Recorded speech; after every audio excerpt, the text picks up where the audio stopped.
दिल्ली शहर में दो भाई रहा करते थे। एक का नाम हरिया और दूसरा का नाम कुशल था। हरिया घर का काम करता था और कुशल काम करने जाता था।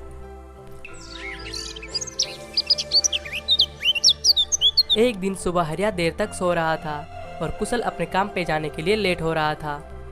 उस दिन कुशल नया टेबल में खाने वाला होता है, क्योंकि उसके पहले दिन ही उसे सैलरी मिली थी, जिससे वो एक नया टेबल खरीदा था। हरिया जल्दी खाना बनाओ, मुझे काम के लिए लेट हो रहा है। हाँ बना रहा हूँ, थोड़ा रुक जाओ। हरिया जल्दी से उठ के खाना बनाने चला जाता है और जाके वो खाना बनाना शुरू कर देता है।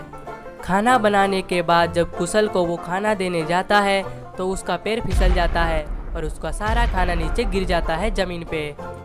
हे भगवान, ये क्या कर दिया तुमने? मुझे भूखे मरा हो क्या? मुझे बहुत भूख लगी है, खाना चाहिए मुझे। तभी अचानक से टेबल में अपने आप खाना आ जाता है। दोनों भाई ये देख के आश्चर्य हो जाता है और फिर कुशल हरिया से कहता है, अरे हरिया, ये कैसे हो रहा है? लगता है ये जादुई टेबल है। मुझे भूख लगी है, मैं खा रहा हूँ, तुम भी खाओ। दोनों भाई खाना खाने लग जाते हैं। खाने के बाद कुशल अपने काम पे जा रहा होता है। तभी टेबल से आवाज आता है, आज काम पे मत जाओ कुशल, आज कर्फ्यू लगेगा। कुशल ये सुनते ही टीवी ऑन करता है। आज की ताज़ा खबर, दिल्ली शहर में आतंकवादी घुसने के कारण कर्फ्यू लग सकता है शहर में। कुशल ये सुन के हक्का बक्का रह जाता है और जाके टेबल से पूछता है, अरे तुम कौन हो? हमारी इतनी सहायता क्यों कर रहे हो? तो टेबल उन्हें अपनी सारी कहानी बताना शुरू करता है। मैं कश्मीर में अपने परिवार के साथ रहता था। एक दिन मेरे घर में आतंकवादी घुस गए और मेरे परिवार वालों को मारने लगे। मैं डर के टेबल के नीचे छुप गया, लेकिन उन आतंकवादियों ने मुझे देख लिया और मुझे मार दिया। उस दिन से मेरी आत्मा इस टेबल में कैद हो गई। पर मैं खुश हूँ क्योंकि तुमने मुझे अपने घर ले आए। कम से कम यहाँ मैं साफ सुथरा तो रहूँगा। टेबल की यह दुख भरी कहानी सुन के दोनों भाई को बहुत दुख होता है।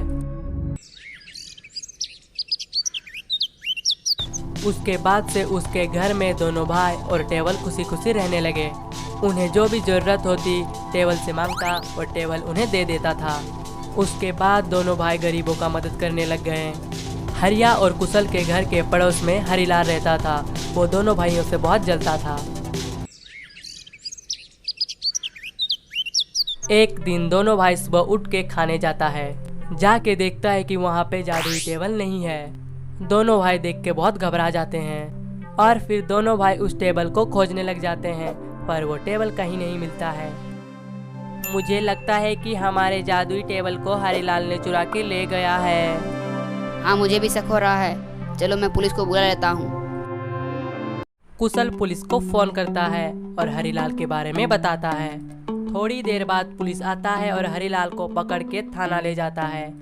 मैंने कोई चोरी नहीं की है इंस्पेक्टर साहब, मुझे छोड़ दीजिए।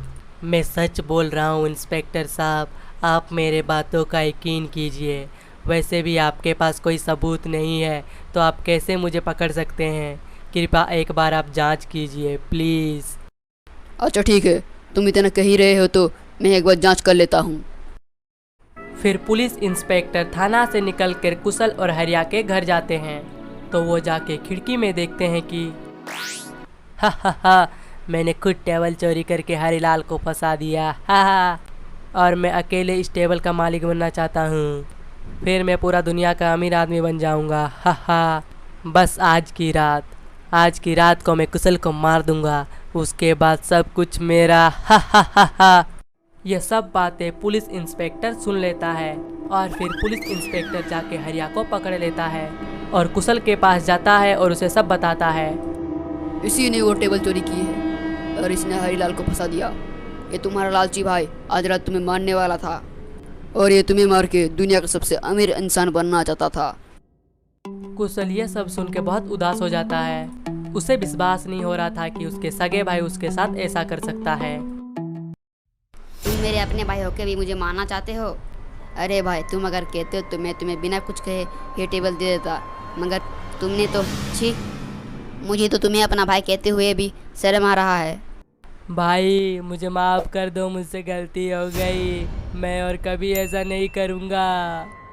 नहीं, ले जाओ इंस्पेक्टर साहब इस बेरहमी लालची इंसान को मेरे नज़रों के सामने से।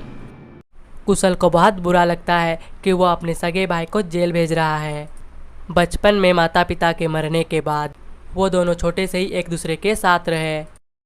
पुलिस हरिया को थाना ले जाता है और जेल में जाके डाल देता है और हरीलाल को रिहा कर देता है। मॉरल ऑफ द स्टोरी, हमें लालच में आके कभी अपनों के साथ बुरा नहीं करना चाहिए।